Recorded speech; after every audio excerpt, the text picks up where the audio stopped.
आपको खबर देंगे। सुप्रीम कोर्ट में आईजी इस्लामाबाद तबादला खुद नोटिस केस की समाअत जारी है। चीफ जस्टिस ने आईजी को आजम सवाती के खिलाफ पर्चा दर्ज करने की हिदायत कर दी है। बैरिस्टर अली जफर आजम सवाती की तरफ से अदालत में पेश हो गए।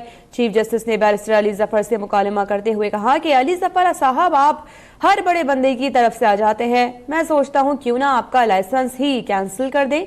आपको अब तक की ब्रेकिंग न्यूज दे रहे हैं। सुप्रीम कोर्ट में आईजी इस्लामाबाद तबादला खुद नोटिस केस की समाअत जारी है और चीफ जस्टिस ने आईजी को आजम सवाती के खिलाफ पर्चा दर्ज करने की हिदायत कर दी है। बैरिस्टर अली जफर आजम सवाती की तरफ से अदालत में पेश हो गए। चीफ जस्टिस ने बैरिस्टर अली जफर से मुकालमा करते हुए कहा कि अली जफर साहब, आप हर बड़े बंदे की तरफ से आ जाते हैं। मैं सोचता हूं कि क्यों ना आपका लाइसेंस ही कैंसिल कर दिया जाए। इस पर आईजी इस्लामाबाद जान मोहम्मद का कहना था कि मैं मुल्क में नहीं था।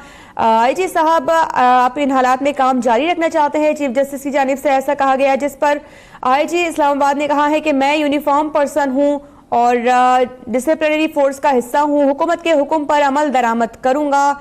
बैरिस्टर अली जफर आजम सवाती की तरफ से अदालत में पेश हुए हैं। चीफ जस्टिस ने कहा है कि अली जफर साहब, आप हर बड़े बंदे की तरफ से आ जाते हैं कि मैं सोचता हूं कि क्यों ना आपका लाइसेंस कैंसिल कर दूं।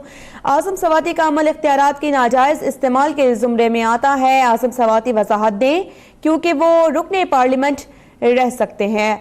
अब हम अपने तरीके से मामले की तहकीकात कराएंगे। हम इस मामले पर JIT बनाने वाले हैं। JIT में FIA, NAB और IB के बेहतरीन अफसरान को शामिल करेंगे। ये जुर्म रियासत के खिलाफ एक वजीर ने किया है।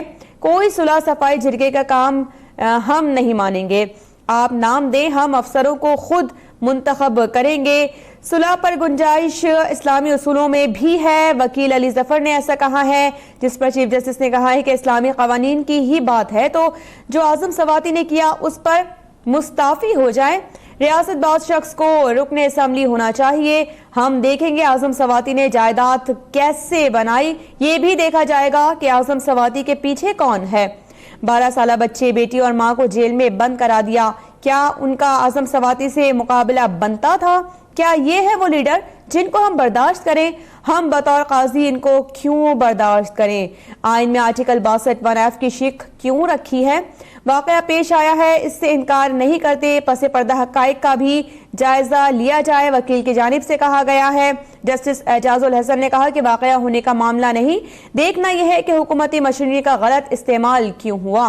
मुतासिरा खानदान भी अदालत में पेश है और मुतासिरा शख्स का कहना है कि मैं दुकान पर था, मेरे खिलाफ भी मुकदमा दर्ज कर लिया गया, मेरे बच्चे और अहलिया को भी बंद कराया गया। मैं अपने मुल्क की इज्जत नहीं खराब कर सकता। आजम सवाती को अल्लाह के वास्ते माफ करता हूं। चीफ जस्टिस ने उस पर कहा कि आपने बेशक माफ कर दिया हो, हम अपनी इन्वेस्टिगेशन कराएंगे और तहकीकात हमारी जानिब से मुकम्मल तौर पर की जाएगी।